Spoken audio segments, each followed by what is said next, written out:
off last week. He broke down very, very nicely about MMA judging. How do you get there? What are judges judging within their own ranks as they look back at fights? Tonight, Ron Kruk takes a look at the world of the thankless but very important job of MMA refereeing.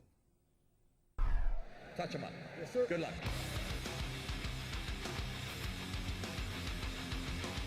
I think the referees are great. The referees are in a very difficult position. There's so many different ways to win and so many different ways to do things, the way people are going to see a fight. You got to go in there and you're going to make a judgment right then. They're going to make mistakes every now and then. You're going to have those human errors no matter what sport you're in. The main idea is keeping the fighters safe. You have to have a guy in there that actually takes control of the fight, plus he's there for the safety of the fighters.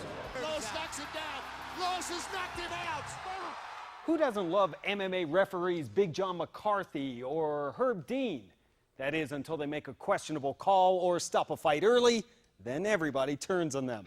To be the third man in the cage requires a keen understanding of MMA rules, lots of training, and of course, very thick skin.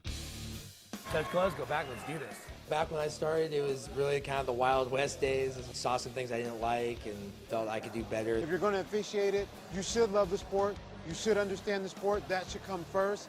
And if that didn't, I'm not sure why you're here. A good referee needs to be invisible until he needs to be visible. He's asleep. A true understanding of the rules, and more importantly, how to apply those rules. Welcome to the MMA referee training. Rob Hinds has refereed over 4,000 MMA bouts during his 17-year career. I'm going to check you for ointments. The Association of Boxing Commission's approved course is intense. And soon my head was spinning as I learned there's much more to being a referee than I originally thought. Check for any other ointments or weapons.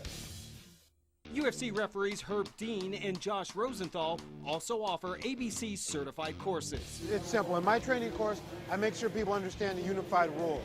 Make sure they understand the scoring criteria, referee mechanics. We go over ethics. Most importantly, what I do is I screen people who have a knowledge of the sport. If you pass the class, they're not easy, it's difficult, which as well it should be. Then most states have amateur programs now. They'll have you do time in the amateurs, and then they'll start working those certain individuals into the pro programs. Completing a training course doesn't mean you're cage ready. Your next step is to apply for a referee license with the State Athletic Commission. And then it's time to get that much needed experience. Training and taking their time with the process, starting at the amateur level, shadowing experienced officials, and researching the rules and regulations. The UFC does not pick the officials. We'll give them a list of world-class type officials, but the actual picking of them belongs to the commission. For new officials, it's getting the experience, doing enough fights. Simply because a person is an experienced boxing judge or referee, that doesn't necessarily mean they'll be an effective MMA referee.